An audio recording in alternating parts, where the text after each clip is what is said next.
নূপুর মারা গেছে প্রায় 2.5 বছরের মতো হবে। এর মধ্যে ওর ছেলে মেয়ের সঙ্গে একবার দেখা হয়েছে, আর বেশ অনেক দিন প্রায় 1.5 বছর পর আবারও ওদেরকে দেখতে পেলাম। আসসালামু আলাইকুম। নতুন আরেকটি ভিডিওতে আপনাদের সবাইকে ওয়েলকাম করছি। আশা করি সবাই ভালো আছেন। নূপুর আমার প্রিয় একজন বান্ধবী। ও খুব ভালো একজন মনের মানুষ ছিল, কিন্তু আল্লাহ তাআলা ওকে খুব তাড়াতাড়ি পৃথিবী থেকে নিয়ে গেছে।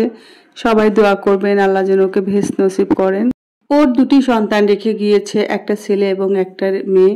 ওরা থাকে ওর বাবার কাছে গাজীপুরে। আর ওর বাবা রফিক ও আমার বন্ধু নূপুর, রফিক এবং আমরা একই সাথে ICME পড়াশোনা করেছি।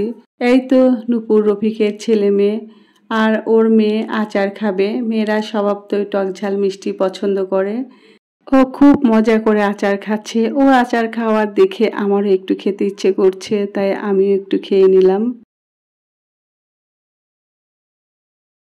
ওর চেহারার মধ্যে নূপুরের চেহারার অনেক মিল ছিল। নূপুর যখন মারা যায় ও আরও ছোট ছিল, প্রায় 2.5 বছর আগে নূপুর মারা গিয়েছে। আর ওর ছেলেটাও অনেক ছোট ছিল। যাই হোক, ওদের দেখে সত্যি অনেক খারাপ লাগছিল। অনেকদিন পর দেখলাম, আর নূপুরকে মনে পড়ছিল। নূপুরকে নিয়ে অনেক স্মৃতি আছে। আমরা বাচ্চা হওয়ার আগেও অনেক ঘুরেছি। আর আমাদের অনেক প্ল্যানও ছিল, আমরা একটা বিজনেস করব, বাচ্চাদের নিয়ে প্রতি শুক্রবারে ঘুরবো, এরকমই কথা হচ্ছে। এর মাঝে আমাদেরকে ছেড়ে চিরদিনের জন্য চলে গিয়েছে।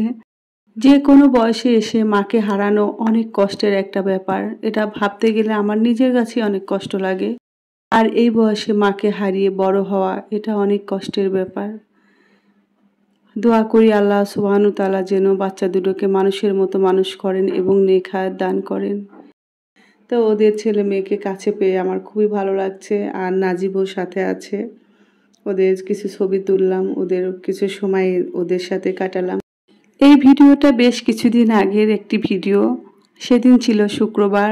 আর ওদের ছেলে মেয়েকে এবং নাজিবকে নিয়ে আমরা আমার বাসার পাশে বুদ্ধিজীবীতে এসেছিলাম। ভিডিওটি এখানে শেষ করছি। ভালো থাকবেন সবাই। সবার প্রতি অনেক অনেক দোয়া ভালোবাসা রেখে আজকের মতো এখানেই। আল্লাহ হাফিজ। আসসালামু আলাইকুম।